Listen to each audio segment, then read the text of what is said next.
নমস্কার, হরে কৃষ্ণ। আজকে উৎপন্ন একাদশীর উপবাস চলতেছে।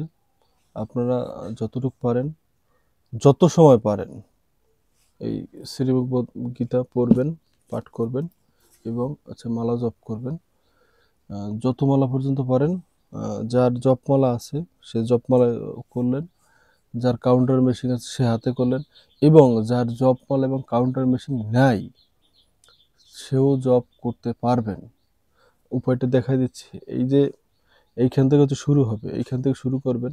হরে কৃষ্ণ কৃষ্ণ কৃষ্ণ হরে রাম রাম হরে হরে, হরে কৃষ্ণ কৃষ্ণ হরে রাম রাম হরে হরে, হরে কৃষ্ণ কৃষ্ণ কৃষ্ণ হরে রাম রাম হরে হরে, হরে কৃষ্ণ কৃষ্ণ হরে রাম রাম হরে হরে, হরে কৃষ্ণ কৃষ্ণ হরে রাম রাম হরে হরে, হরে কৃষ্ণ কৃষ্ণ হরে রাম রাম হরে হরে, হরে কৃষ্ণ কৃষ্ণ হরে রাম রাম হরে হরে, হরে কৃষ্ণ কৃষ্ণ হরে রাম রাম হরে হরে, হরে কৃষ্ণ কৃষ্ণ হরে হরে রাম রাম হরে, হরে কৃষ্ণ কৃষ্ণ রাম রাম হরে হরে। মোট আমি 10 বার গুনছি কিন্তু। এক, এই যে 1 2 3 4 5 6 7 8 9 10, দুই হাতে মোট 20 বার। করেগুলো দেখেন। আবারও বলতেছি, 1 2 3 4 5 6 7 8 9 10, এটা 20 বার।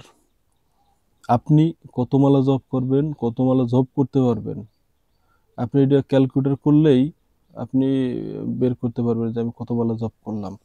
20 দিয়া আপনি যতবার পারবেন, এটা মনে রাখবেন যে কতবার পর্যন্ত পারছেন।